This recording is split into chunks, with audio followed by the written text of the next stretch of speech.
ओम नमो भगवते वासुदेवाय नमः। हरे कृष्णा, राधे राधे। आप सभी का दिन शुभ और मंगलमय हो। आज दिनांक है 22 अप्रैल और दिन है मंगलवार। आज हम सुनेंगे वैशाख मास महात्म्य के 10वें दिन की कथा। इस कथा में महर्षि वशिष्ठ के उपदेश से राजा कीर्तिमान का अपने राज्य में वैशाख मास के धर्म का पालन कराना और यमराज का ब्रह्मा जी से राजा के लिए शिकायत करने का वर्णन है। मिथिलापति ने पूछा, हे ब्राह्मण, जब वैशाख मास के धर्म अतिशय सुलभ पुण्य राशि प्रदान करने वाले भगवान विष्णु के लिए प्रीतिकारक चारों पुरुषार्थों की तत्काल सिद्धि करने वाले सनातन और वेदोक्त हैं, तब संसार में उनकी प्रसिद्धि कैसे नहीं हुई। श्रुतदेव जी ने कहा, हे राजन, इस पृथ्वी पर लौकिक कामना रखने वाले ही मनुष्य अधिक हैं। उनमें से कुछ राजस और कुछ तामस हैं। वे लोग इस संसार के भोगों तथा पुत्र पौत्र आदि संपदाओं की ही अभिलाषा रखते हैं। कहीं किसी प्रकार कभी बड़ी कठिनाइयों से कोई एक मनुष्य ऐसा मिलता है जो स्वर्गलोक के लिए प्रयत्न करता है और इसलिए वह यज्ञ आदि पुण्य कर्मों का अनुष्ठान बड़े प्रयत्न से करता है, परंतु मोक्ष की उपासना प्रायः कोई नहीं करता। तुच्छ आशाएं लेकर बहुत से कर्मों का आयोजन करने वाले लोग प्रायः काम्य कर्मों के ही उपासक हैं। यही कारण है कि संसार में राजस और तामस धर्म अधिक विख्यात हो गए, परंतु सात्विक धर्मों की प्रसिद्धि नहीं हुई। ये सात्विक धर्म भगवान विष्णु को प्रसन्न करने वाले हैं, निष्काम भाव से किए जाते हैं और इहलोक तथा परलोक में सुख प्रदान करते हैं। देव माया से मोहित होने के कारण मूढ़ मनुष्य इन धर्मों को जानते ही नहीं है। पूर्व काल की बात है, काशीपुरी में कीर्तिमान नाम से विख्यात एक चक्रवर्ती राजा थे। वे इक्ष्वाकु वंश के भूषण तथा महाराज नृग के पुत्र थे। संसार में उनकी बड़ा यश था। वे अपने इंद्रियों पर और क्रोध पर विजय पा चुके थे। ब्राह्मणों के प्रति उनके मन में बड़ी भक्ति थी। राजाओं में उनका स्थान बहुत ऊंचा था। एक दिन वे मृगया में आसक्त होकर महर्षि वशिष्ठ के आश्रम पर आए। वैशाख की चिलचिलाते हुई धूप में यात्रा करते हुए राजा ने मार्ग में देखा, महात्मा वशिष्ठ के शिष्य जगह जगह अनेक प्रकार के कार्यों में विशेष तत्परता के साथ संलग्न थे। वे कहीं पौंसला बनाते थे और कहीं छाया मंडप किनारे पर झरनों के जल को रोककर स्वच्छ बावली बनाते थे। कहीं वृक्षों के नीचे बैठे हुए लोगों को वे पंखा डुलाकर हवा करते थे, कहीं उख देते, कहीं सुगंधित पदार्थ भेंट करते और कहीं फल देते थे। दोपहरी में लोगों को छाता देते और संध्या के समय शरबत। कोई शिष्य घनी छाया वाले वन में झाड़ फुहार कर साफ किए हुए आश्रम के प्रांगणों में हितकारक बालू का बिछाते थे और कुछ लोग वृक्षों की शाखा में झूला लटकाते थे। उन्हें देखकर राजा ने पूछा, आप लोग कौन हैं? उन्होंने उत्तर दिया, हम लोग महर्षि वशिष्ठ के शिष्य हैं। राजा ने पूछा, यह सब क्या हो रहा है? वे बोले, ये वैशाख मास में कर्तव्य रूप से बताए गए धर्म है, जो धर्म अर्थ काम मोक्ष चारों पुरुषार्थों के साधक हैं। हम लोग गुरुदेव वशिष्ठ की आज्ञा से इन धर्मों का पालन करते हैं। राजा ने पुनः पूछा, इनके अनुष्ठान से मनुष्य को कौन सा फल मिलता है? किस देवता की प्रसन्नता होती है? उन्होंने उत्तर दिया, हमें इस समय यह बताने के लिए अवकाश नहीं है। आप गुरु जी से ही यथोचित प्रश्न कीजिए। वे महायशस्वी महर्षि इन धर्मों की यथार्थ रूप से जानते हैं। शिष्यों से ऐसा उत्तर पाकर राजा शीघ्र ही महर्षि वशिष्ठ के पवित्र आश्रम पर जो विद्या और योग शक्ति से संपन्न था गए। राजा को आते देख महर्षि वशिष्ठ मन ही मन बड़े प्रसन्न हुए। उन्होंने सेवकों सहित महात्मा राजा का विधि पूर्वक आतिथ्य सत्कार किया। जब वे आराम से बैठ गए तब गुरु वशिष्ठ से प्रसन्नता पूर्वक बोले, हे भगवान, मैंने मार्ग में आपके शिष्यों द्वारा परम आश्चर्यमय शुभ कर्मों का अनुष्ठान होते देखा है, किंतु उसके संबंध में जब प्रश्न किया तब उन्होंने दूसरी कोई बात ना बताकर आपके पास जाने की आज्ञा दी। उनकी आज्ञा के अनुसार मैं इस समय आपके समीप आया हूँ। मेरे मन में उन धर्मों को सुनने की बड़ी इच्छा है, अतः आप मुझसे उनका वर्णन करें। तब महायशस्वी वशिष्ठ जी ने प्रसन्नता पूर्वक कहा, हे राजन, तुम्हारी बुद्धि को उत्तम शिक्षा मिली है, अतः उसने यह उत्तम निश्चय किया है। भगवान विष्णु की कथा के श्रवण और भगवत मार्गों के अनुष्ठान में जो तुम्हारी बुद्धि की आत्यंतिक प्रवृत्ति हुई है, यह तुम्हारे किसी पुण्य का ही फल है। जिसने वैशाख मास में बताए हुए महाधर्मों के द्वारा भगवान श्री हरि की आराधना की है, उसके उन धर्मों से भगवान बहुत संतुष्ट होते हैं और उसे मनोवांछित वस्तु प्रदान करते हैं। संपूर्ण जगत के स्वामी भगवान लक्ष्मीपति समस्त पाप राशिका का विनाश करने वाले हैं। वे सूक्ष्म धर्मों से प्रसन्न होते हैं। केवल परिश्रम और धन से नहीं, भगवान विष्णु भक्ति से पूजित होने पर अभिष्ट वस्तु प्रदान करते हैं। इसलिए सदा भगवान विष्णु की भक्ति करनी चाहिए। हे जगदीश्वर श्री हरि जल से भी पूजा करने पर अशेष क्लेश का नाश करते और शीघ्र प्रसन्न होते हैं।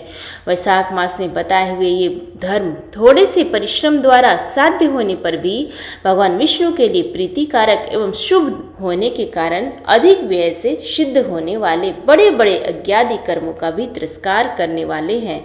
अतः हे भूपाल, तुम भी वैशाख मास में बताए हुए धर्मों का पालन करो और तुम्हारे राज्य में निवास करने वाले अन्य सब लोगों से भी उन कल्याणकारी धर्मों का पालन करवाओ। इस प्रकार से वैशाख धर्म के पालन की आवश्यकता को शास्त्रों और युक्तियों से भली भांति सिद्ध करके वशिष्ठ जी ने वैशाख मास के सब धर्मों का राजा के समक्ष वर्णन किया। उन सब धर्मों को सुनकर राजा ने गुरु का भक्ति भाव से पूजन किया और घर आकर वे सब धर्मों का विधि पूर्वक पालन करने लगे। देवादिदेव भगवान विष्णु में भक्ति रखते हुए राजा कीर्तिमान देवेश्वर पद्मनाभ के अतिरिक्त और किसी देवता को नहीं देखते थे। उन्होंने हाथी की पीठ पर नगाड़ा रखकर सिपाहियों से अपने राज्य में डंके की चोट यह घोषणा करा दी कि मेरे राज्य में जो 8 वर्ष से अधिक की आयु वाला मनुष्य है, उसकी आयु जब तक 80 वर्ष की ना हो जाए तब तक मेष राशि में सूर्य के स्थित होने पर यदि वह प्रातः काल स्नान नहीं करेगा तो मेरे द्वारा दंडनीय,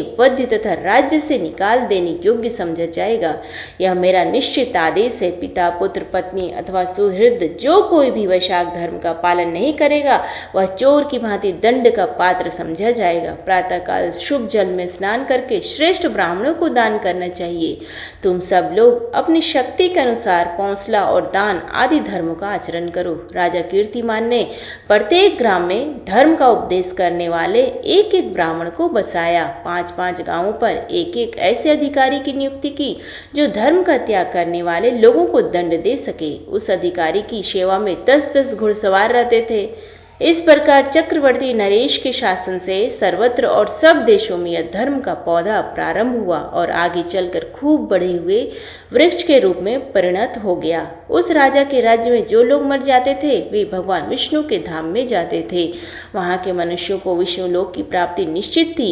एक बार भी वैशाख स्नान कर लेने से मनुष्य यमराज के पास नहीं जाता। अपने धर्मानुकूल कर्म में स्थित हुए सब लोगों के विष्णु लोक में चले जाने से यमपुरी के सब नरक खाली हो गए। वहां एक भी पापी प्राणी नहीं रह गया। वैशाख मास के प्रभाव से यमपुरी के मार्ग की यात्रा ही बंद हो गई। सब मनुष्य दिव्याकृति धारण करके भगवान धाम में जाने लगे। देवताओं जो लोग हैं वे सब भी शून्य हो गए। स्वर्ग और नरक दोनों के शून्य हो जाने पर एक दिन नारद जी ने धर्मराज के पास जाकर कहा, धर्मराज, आपके इस नरक में अब पहले जैसा कोलाहल नहीं सुनाई पड़ता। पहले की भांति पाप कर्मों का लेखा भी नहीं लिखा जा रहा है। चित्रगुप्त जी तो ऐसे मौन भाव से बैठे हुए हैं जैसे कोई मुनि हो। हे महाराज, इसका कारण तो बताइए। महात्मा नारद के ऐसा कहने पर राजा यम ने कुछ दीनता के स्वर में कहा, हे नारद, इस समय पृथ्वी पर जो यह राजा राज्य करता है वह पुराण पुरुषोत्तम भगवान विष्णु का बड़ा भक्त है। उसके भय से कोई भी मनुष्य कभी वैशाख मास का उल्लंघन नहीं करता। उस पुण्य कर्म के प्रभाव से सभी भगवान विष्णु के परम धाम में चले जाते हैं। हे मुनि श्रेष्ठ, उस राजा ने इस समय मेरे लोक का मार्ग लुप्त सा कर रखा है। स्वर्ग और नरक दोनों को शून्य बना दिया है। अतः ब्रह्मा जी के समीप जाकर यह सब समाचार उनसे निवेदन करके तभी मैं स्वस्थ होऊंगा। ऐसा निश्चय करके यमराज ब्रह्मा जी के लोक में गए और वहां बैठे हुए उन ब्रह्मा जी का दर्शन किया जिनका आश्रय ध्रुव है, जो इस जगत के बीज तथा सब लोगों के पितामह है और समस्त लोकपाल, दिक्पाल तथा देवता जिनकी उपासना करते हैं। ब्रह्मा जी ने यमराज को देखा और यमराज ब्रह्मा जी के आगे पृथ्वी पर गिर पड़े। फिर यमराज ने कहा, कमलासन काम में लगाया हुआ जो पुरुष स्वामी की आज्ञा का ठीक ठीक पालन नहीं करता और उसका धन लेकर भोगता है वह काठ का कीड़ा होता है। जो बुद्धिमान मनुष्य लोभ व स्वामी के धन का उपयोग करता है वह 300 कल्पों तक निर्यत योनि रूप नरक में जाता है। जो कार्य में नियुक्त हुआ पुरुष कार्य करने में समर्थ होकर भी अपने घर में ही बैठा रहता है वह बिलाव होता है। हे देव, मैं आपकी आज्ञा से धर्म पूर्वक प्रजा का शासन करता आ रहा हूँ। मैं अब तक मुनियों और धर्मशास्त्रों के कथानुसार पुण्यात्मा को पुण्य के फल से और पापात्मा को पाप के फल से संयुक्त किया करता था, परंतु अब आपकी आज्ञा का पालन करने में असमर्थ हो गया हूँ।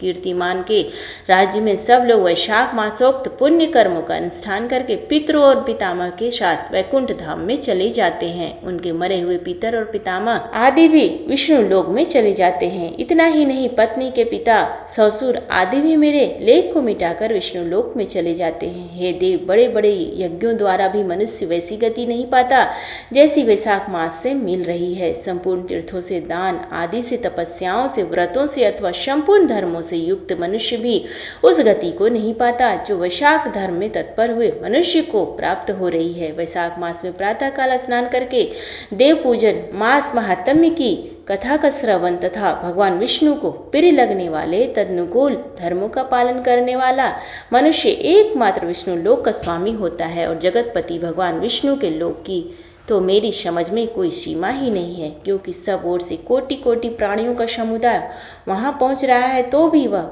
भरता नहीं है। इस संसार में पवित्र और अपवित्र सभी लोग राजा की आज्ञा से वैशाख मास के धर्म का पालन करके विष्णु लोक को जा रहे हैं। हे लोकनाथ, उसकी प्रेरणा से संस्कारहीन मनुष्य भी वैशाख स्नान मात्र से वैकुंठ धाम में चले जाते हैं। वह केवल भगवान विष्णु के चरणों की शरण लेने वाला है, जान पड़ता है वह समस्त संसार को विष्णु लोक में पहुंचा देगा। जो पुत्र धर्म, अर्थ, काम और मोक्ष के प्रतिकूल चलता हो वह पृथ्वी पर माता के पेट से पैदा हुआ रोग है। वह अधम पुरुष अपनी माता का घात करने वाला कहा जाता है, किंतु राजा कीर्तिमान की माता और उसकी पत्नी का पुण्य संसार में विख्यात है। उसकी माता एकमात्र वीर जननी है और वह राजा निश्चय ही संसार में बहुत बड़ा वीर है। जिस प्रकार कीर्तिमान मेरी लिपि को मिटाने में उद्यत हुआ है, ऐसा उद्योग पुराणों में और किसी का नहीं सुना गया है। भगवान विष्णु की भक्ति में तत्पर हुए राजा कीर्तिमान के सिवा दूसरे ऐसे किसी में भी नहीं जानता जो डंका बजाकर घोषणा करते हुए लोगों को ऐसी प्रेरणा देता हो